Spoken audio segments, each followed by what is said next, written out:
Tuesday, November 23rd.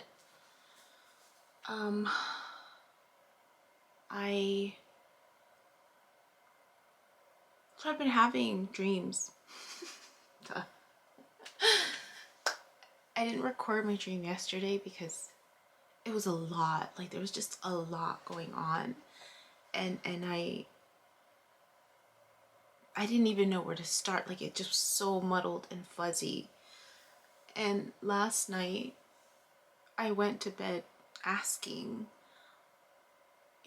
what do I do next? Like, what in terms of work? Like, I know it has to do with work. It's clearly, what is kind of being highlighted for me, and just, really wanting,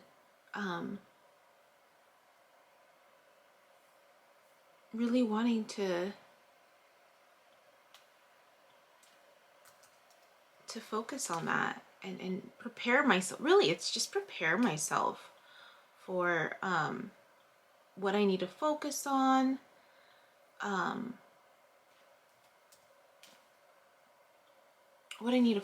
right? And so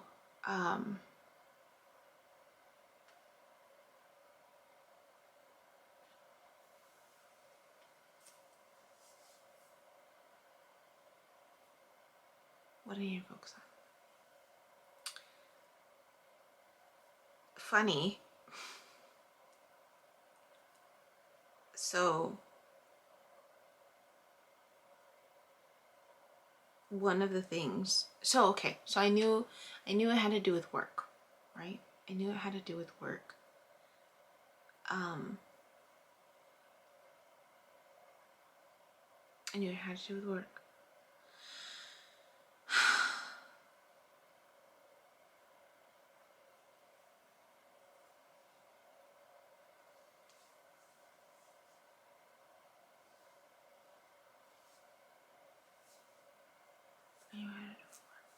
I'm sorry. So I have to make the note. I keep seeing whole numbers again. I am seeing, like, I mean, I had seen them before, but there's been an increase in them. Like the repeated numbers, like when I looked up, it was like 222. So it's just like, okay, like, I mean, it's been consistent. It's been consistent. So I'm like, okay, that's validation that I'm on the right track, right? It was brought to my attention, focus on work. That's what I've been kind of already focusing on with this new position, and really starting all over, right? And then I mentioned last night, I was like, oh, I need be more mindful of my spending. And I think it's just, I was so used to, I think because I started working, there was just this element of like, okay, just input and output, input and output. I was so used to just always having, right? But I was overworking. So anyway, so I went to bed asking, what do I focus on? What do I focus on in terms of my work? Like, is it the birth chart? Is it creating, like,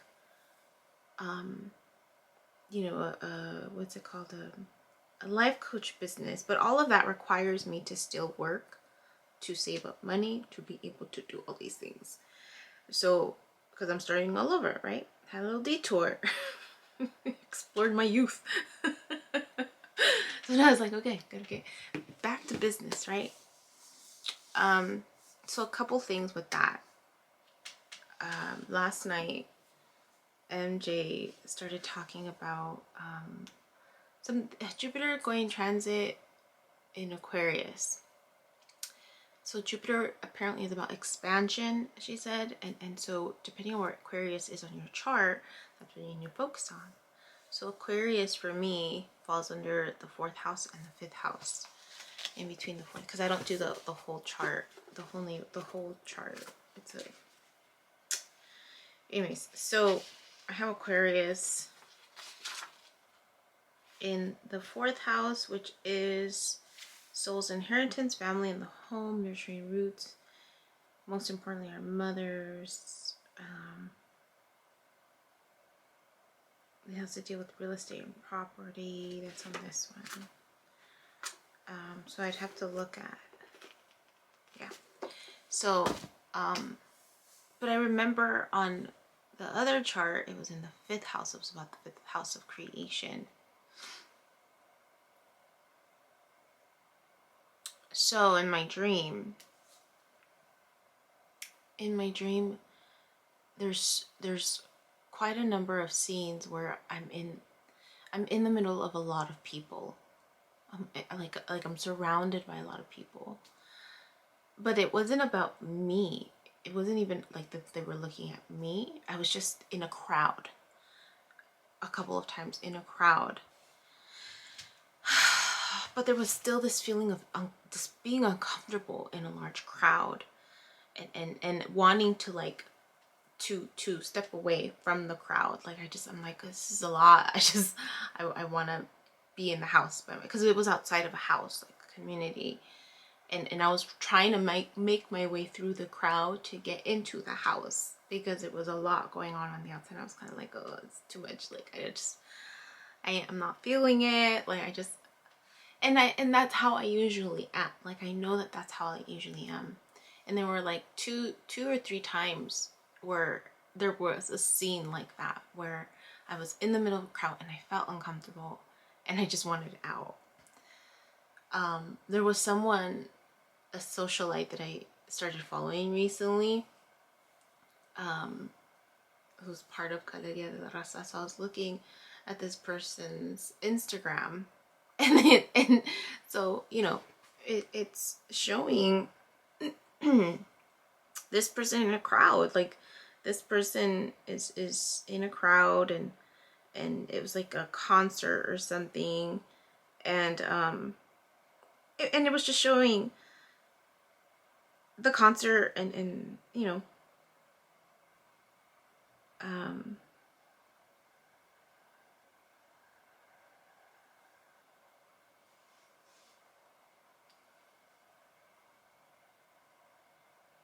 yeah, it was just showing this person in a concert surrounded by a lot of people, and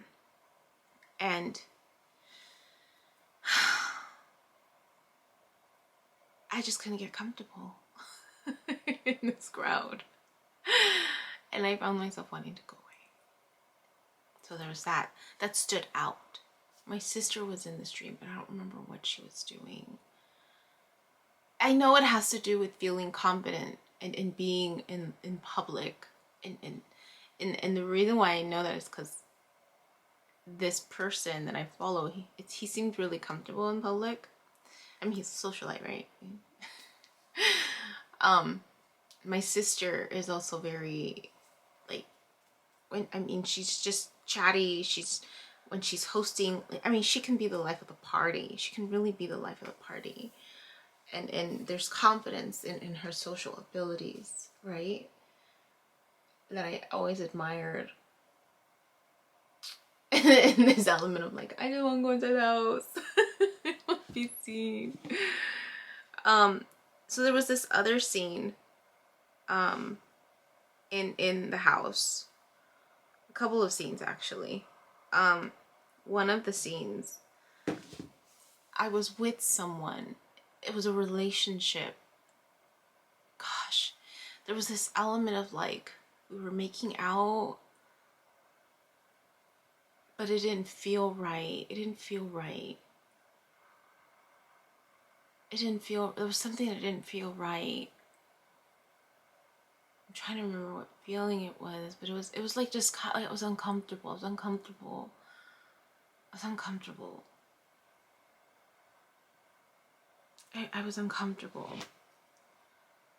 And then there's the next scene that I remember. And in these scenes at the same time, and I don't know if it's because I'm here in the city, you know, and there's a large LGBTQ, you know, community here. And so I don't know if that has anything to do with it in terms of, I mean, I guess it does in terms of identity, right? Feeling comfortable with your identity. And so there's this element of like, like, I just remember there was a lot of like cross-dressing, and there was a lot of uh,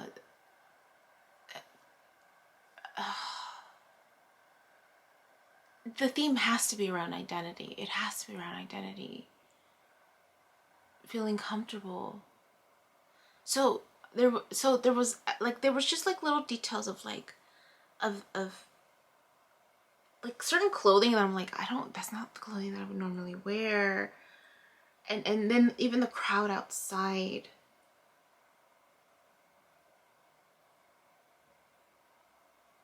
Yeah, there was just so many different types of people outside.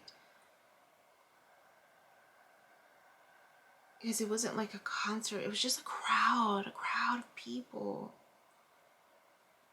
Different ethnicities, it just, how they presented, it was just different.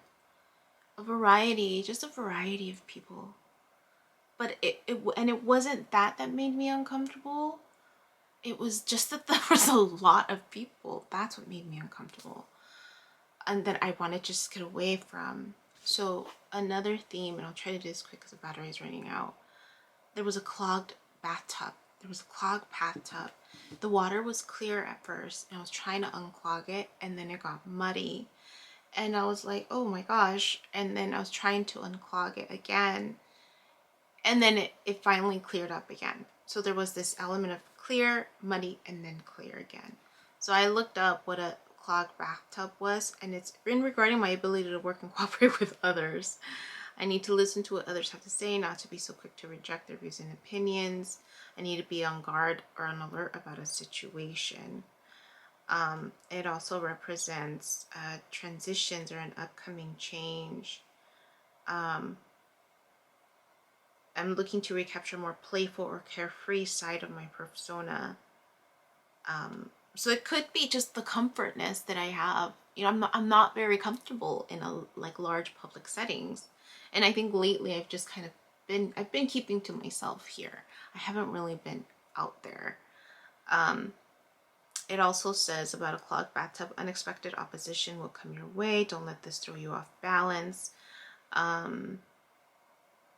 Work to collaborate. There was also, it could have many meanings about health, trouble at work, betrayed by loved ones.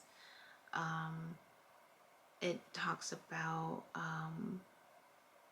let's see, if it's bright and clear, which was in the beginning, I've set my goals. I'm not afraid of difficulties and can overcome them. But then it became muddy, which means there are going to be troubles in the business field. Initiated projects will slow down. They will be hindered by envious colleagues. Don't trust anyone to solve important issues. Think your step through. And then it cleared up again. So there's this element, right, of it being challenging. It was good, then challenging, and then it was good again. So it ties into those other dreams that I've had recently, right? The three scenes again, right? Where I'm in this, and then this scene, I'm seeing the back of Hannah. I'm seeing the back of Ashley walking away from me. That was the first scene. The second scene, there was someone who was trying to like trick me in terms of like what I had invested in, and they were giving me something else. And then in the third one, something that I had put money and time was gone. And I remember feeling the sting of like, oh, that sucks. Like, that's what I invested in. And so I was watching, I took a tarot class, I hadn't finished it. So I watched it last night to keep going. And MJ talks about using the tarot to also change the situation, that it's giving you a heads up, right? Your intuition is giving you a heads up of what's going to come based on the energies present. Doesn't mean you have to be stuck to it. You can always ask, what do I need to do? Okay, so I just wanted to finish up because I got cut off. So I wanted to follow up on tarot readings. That's what it was. So in the recommendation on how to utilize tarot, there's a part where MJ talks about how when you do a spread, you can ask for clarification, but you can also ask, if you're not liking the outcome that you're seeing, you can also ask, what can I do different, or what do I need to do to shift the energy? Because all it is energy that's coming out, and it's just kind of being shown to you what the potential energy could be. And so so then I thought, well, if and then she said, you know, she tries to do it in terms of part of the routine of when to implement it. I usually at the very beginning was doing it at the very, like, as soon as I would wake up, I would meditate and do my spread. Well, I don't do the spread every day, I do it weekly. So for me, the purpose of it is to lay out the week. And there, I mean, for the most part, it's the potential energies. And I see the storyline, right? And so sometimes I'm like, okay, this is something in the future, but I also see it for other people. It's interesting how I read it, because I can see it for other people. But then I also see it for myself, right? And I mentioned before, I've seen the connection with my daily spread and the people I interact with on a daily basis, that it also is tied into them, and or if not, it's mostly about them. And it's just the energy that I'm being tapped into. It's weird how it's coming out, but it's really cool. I feel like it's really cool, because then it helps to set me up as to what to encounter when I'm interacting with my clients, and preparing really for the news, right? Whatever they're bringing to the table.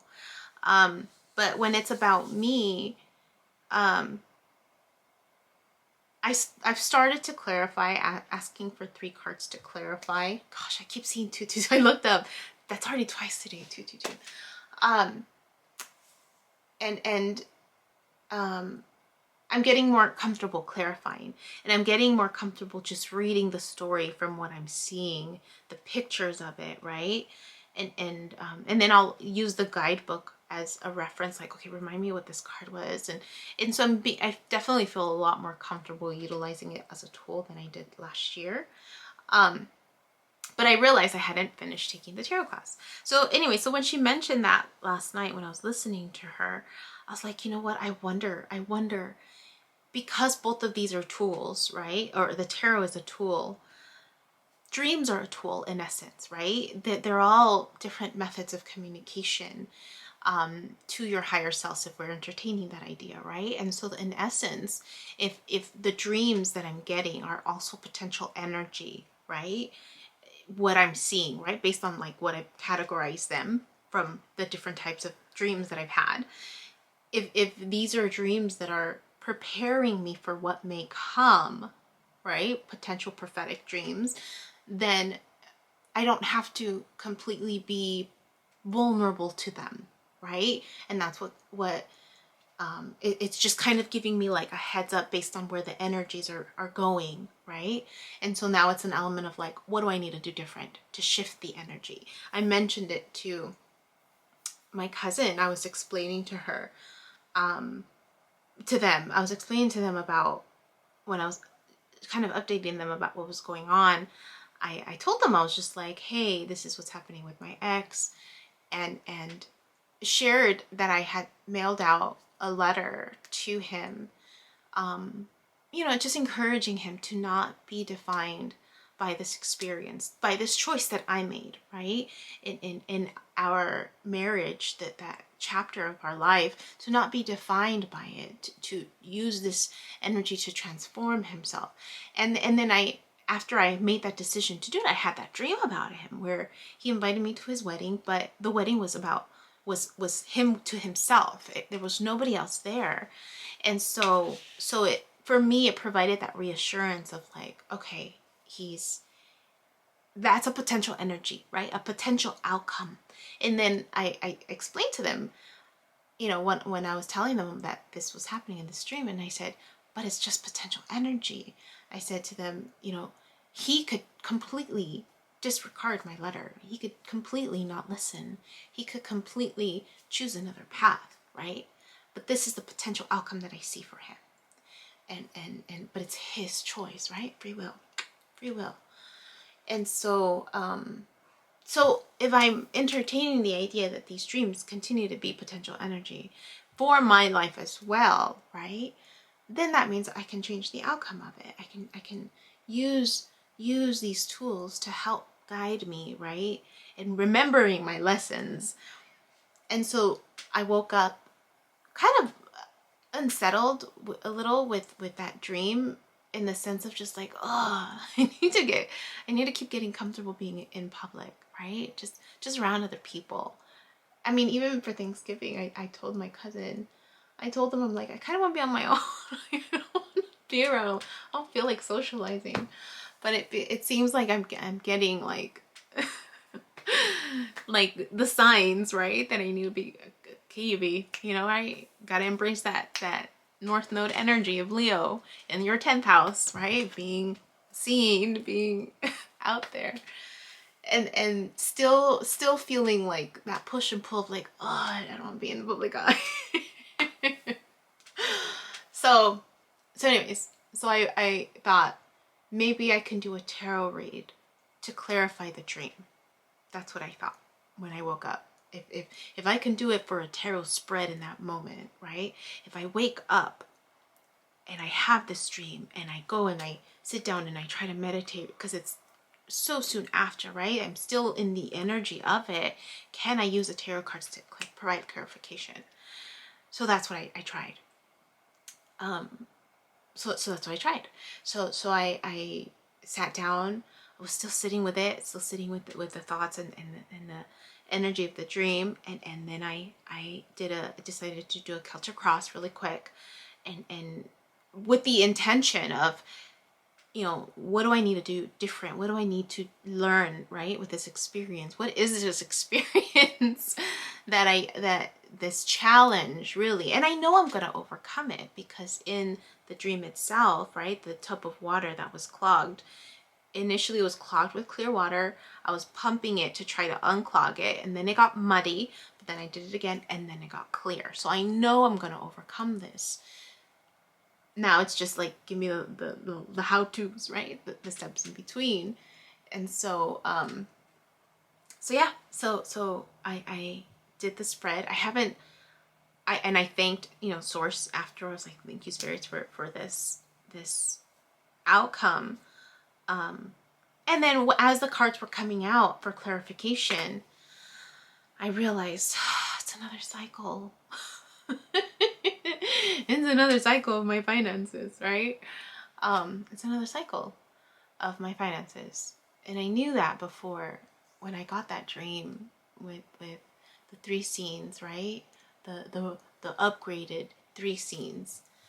The old one was during the time of slavery, where I identified myself with the black man. And in this one, it was the similar setup. But in this one, there was still an element of being tricked almost, or trying to get one pulled over on me, and then feeling the loss, feeling the sting at the end at the same time. So it wasn't a matter of being set free, it was a matter of the investment that I had. And so when I did the spread, I saw the cycle of completion at the end, and there was a judgment. I was like, oh, it's another cycle that I need to learn from, right? And I knew that when I had that initial dream, and it's just this element of like, okay, well, you know, it wouldn't be presented to me if I wasn't ready for it, right? I have the lessons. I have, you know, I just need to be mindful of that, right? I'm working on my thought process, on this ongoing flow of positive thoughts, right? Because I create my own reality. And so if this is just lessons for me to continue to learn, so be it, right? And I will overcome it, because and the expectation is that it's not gonna be heartbreaking. It's not gonna be heartbreaking that I've overcome it enough to where it's like, oh, okay, it's just the sting.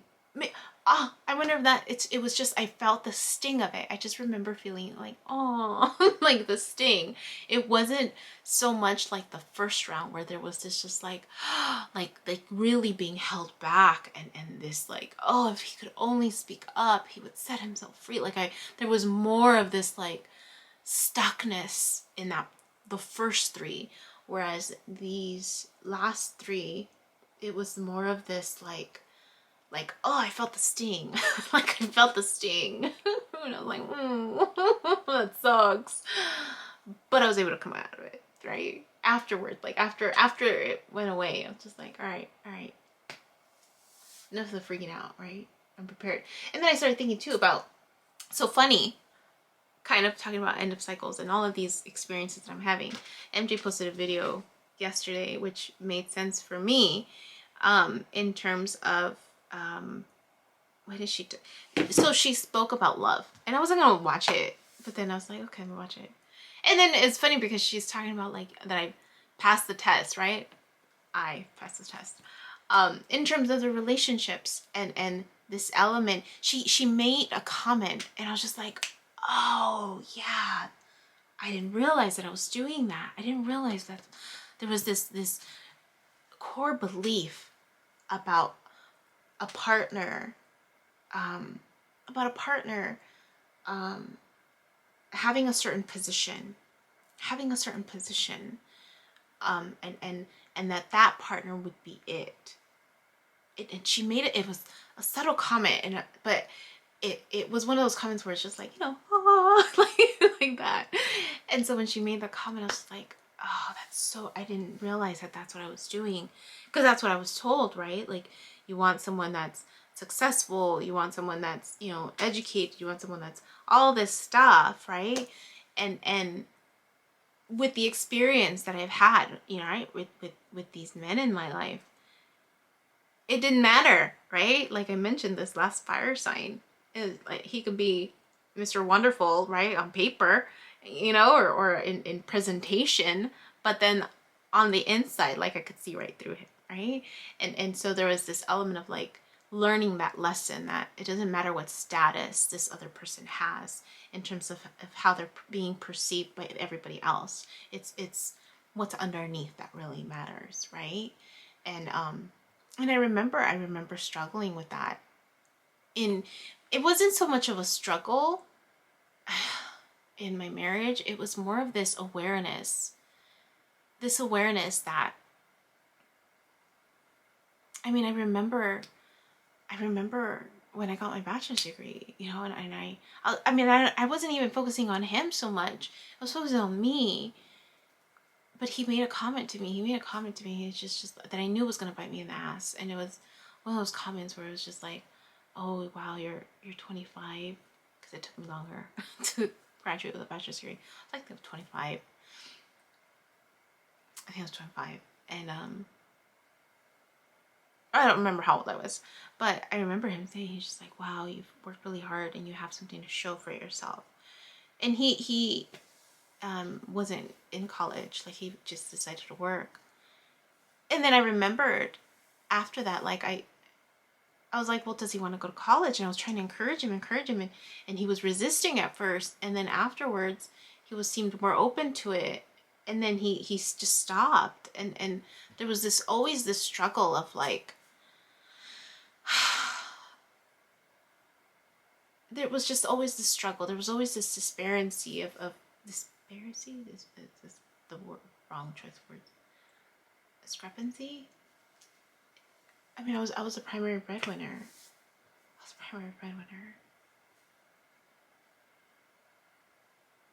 But I know that played a role. In my role in our marriage, and then his feelings of self-worth as well, right?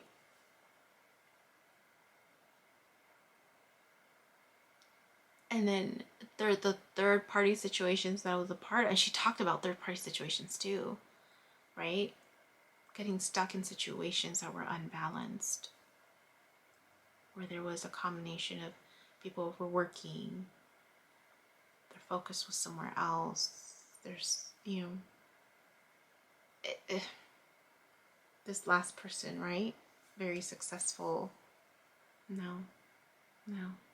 So anyways, so MJ, I'll try to include that link. It was yesterday's But that one is through April. It was through April. It's through April.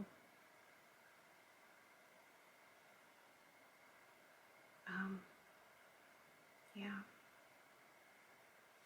So anyways, new cycle coming up regarding my finances, regarding my work, right?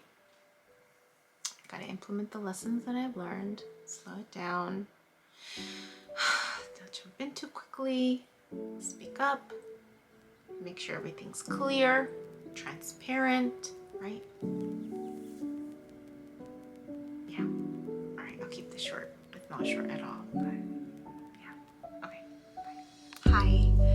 My name is Yubi, and in case you haven't figured it out, this footage is capturing my experience as I learn to navigate my personal spiritual awakening. I am learning that this experience is unique to each one of us, in whatever way we believe we are embracing living our truth. This just happens to be my journey.